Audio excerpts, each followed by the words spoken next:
años, estudio la carrera de Ingeniería Mecatrónica en el Tecnológico de Estudios Superiores de Valle de Bravo, y a continuación les voy a presentar una serie de temas. Bien, el primer tema se llama diagrama de propiedades termodinámicas.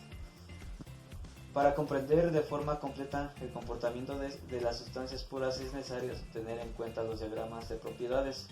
Estos diagramas se dividen en tres: diagrama temperatura versus volumen, sus siglas es TV, y el segundo diagrama es diagrama presión versus volumen específico, sus siglas son PV, y el tercer diagrama es diagrama de presión versus temperatura, y sus siglas es PT.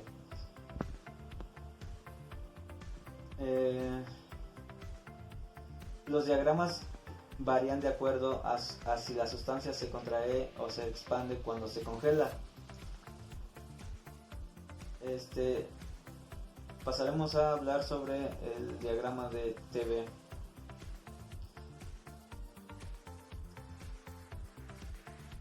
Este diagrama se puede apreciar inicialmente tres regiones: la región del líquido comprimido, que es la región que se encuentra en la campana, en la parte izquierda de la campana;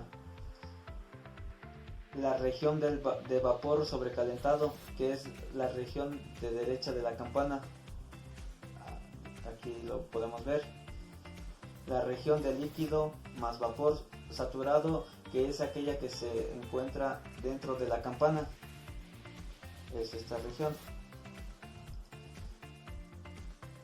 y la que se encuentra marcada como una línea de P.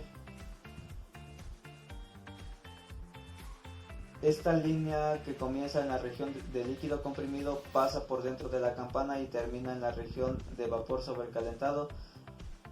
No solo es un segmento, sino la línea completa, y lo vemos aquí. Dice que pasa por el vapor saturado y todo es esta región. Es toda esta región.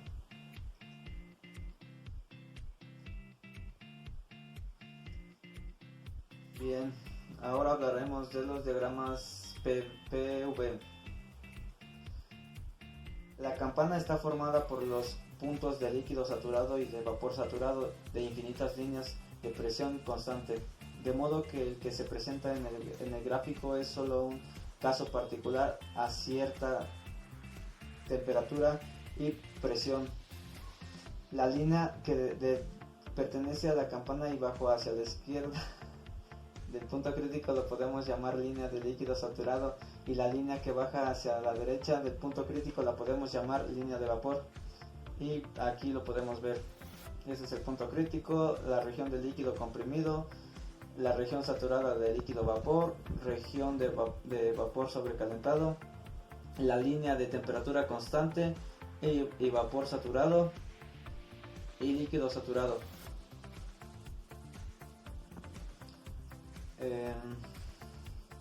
Ahora hablaremos sobre el diagrama de BPT, perdón.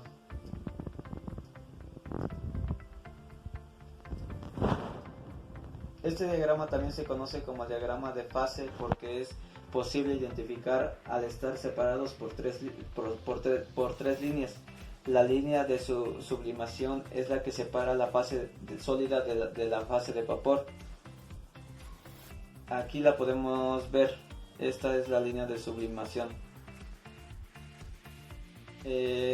También la de vaporización separa la fase líquida de la fase de vapor. Y la línea de fusión separa la fase sólida de la fase líquida. Nótese que hay una desviación en una línea de fusión dependiendo de si la sustancia se expande o se contrae al congelarse. Las tres líneas antes mencionadas convergen en un punto triple, el cual es el estado en el cual las tres fases de una sustancia pueden coexistir en equilibrio. Es un estado donde se puede tener hielo, líquido y vapor al mismo tiempo. Bien, ahora hablaremos del tema entalpía. Te explicamos qué es la entalpía, los tipos que existen según los fenómenos químicos y físicos.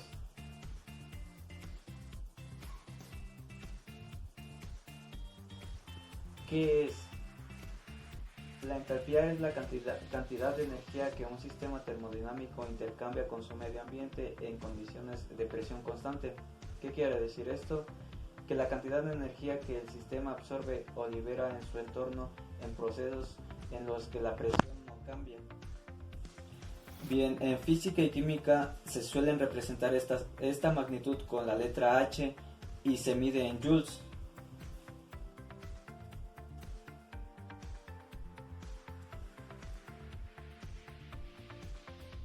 La entalpía hace referencia a la cantidad de calor que se pone en juego en condiciones de presión constante dependiendo de si el sistema recibe o aporta energía. De acuerdo a esto, todo el proceso o transformación puede clasificarse en dos tipos.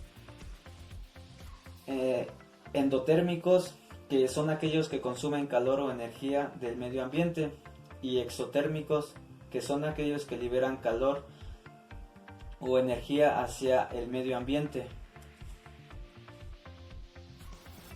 Hablaremos de los tipos de entalpía, que se clasifican en dos diferentes tipos: entalpía en fenómenos químicos y entalpía en fenómenos físicos, que a su vez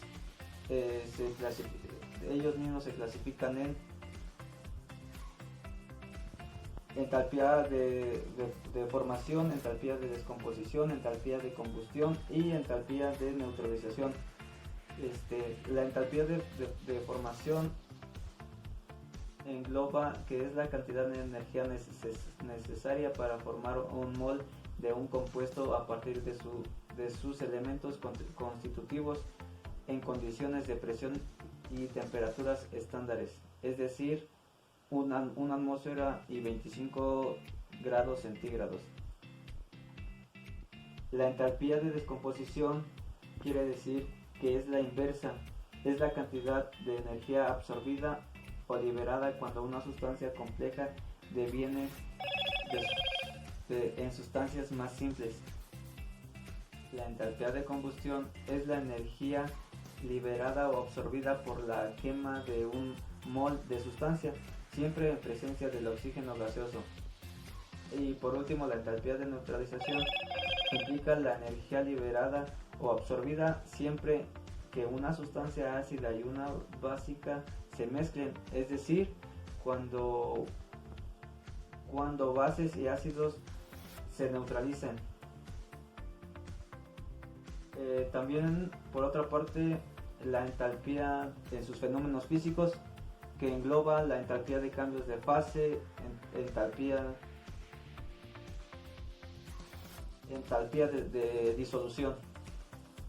La entalpía de cambio de fase quiere decir que implica la absorción o liberación de energía cuando un mol de sustancia pasa de un estado de agregación a otro, es decir, de gas a sólido o a líquido. El siguiente tema que veremos es energía interna. Pero ¿a qué se le denomina energía interna? La magnitud que designa la energía almacenada por un sistema de partículas se denomina energía interna. Bien, ¿qué es? La energía interna es el resultado de la contribución de la energía cinética de las moléculas o átomos que la constituyen, de sus energías de rotación, translación y vibración, además de la energía potencial intermolecular debida a las fuerzas de tipo gravitatorio, electromagnético y nuclear.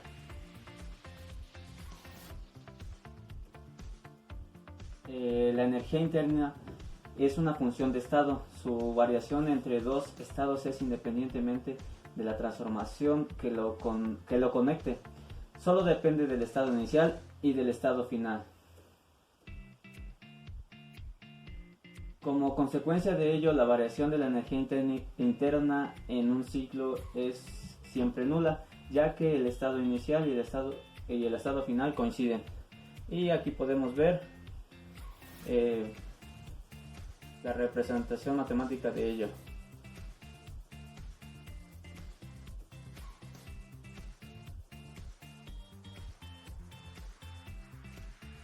Energía interna ideal de un gas. Para el caso de un gas ideal puede demostrarse que la energía interna depende exclusivamente de la temperatura, ya que un gas ideal se desprecia toda interacción entre las moléculas o átomos que la constituyen, por lo que la energía interna es una energía cinética que depende solo de la temperatura. Este hecho se le conoce como la ley de Joule.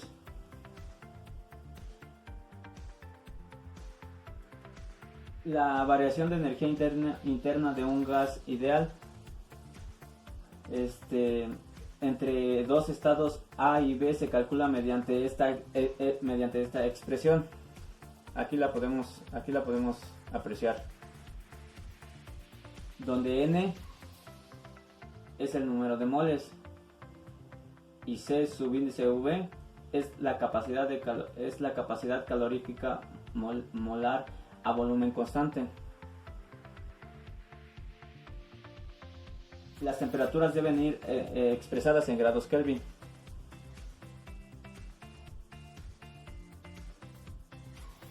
Para demostrar esta expresión,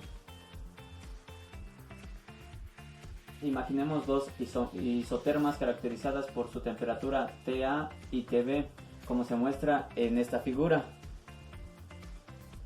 Aquí podemos ver TA y TB. Un gas ideal sufrirá la misma variación de energía interna siempre que su temperatura inicial sea TA y su temperatura final sea TB, según la ley de Joule, sea cual sea el tipo de proceso realizado.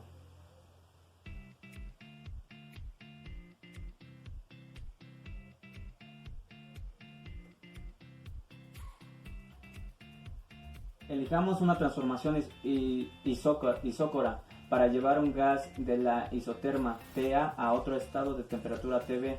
El trabajo realizado por el gas es nulo, ya que no hay variación de volumen. Luego aplicamos el primer principio de la termodinámica, que es aquí está expresada.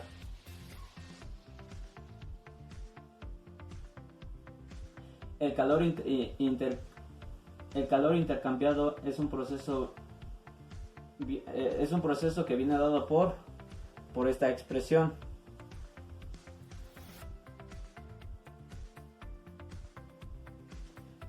Bien, siendo C la capacidad calorífica en este proceso, para realizarse el volumen constante se usará el valor de CV, capacidad calorífica a volumen constante.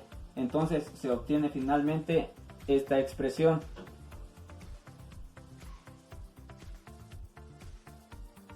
Esta expresión permite calcular la variación de energía interna sufrida por un gas ideal, conocidas las temperaturas inicial final y es válida independientemente de la transformación sufrida por el gas. Y bien, esto será todo de mi parte. Muchas gracias. Nos vemos en el siguiente video.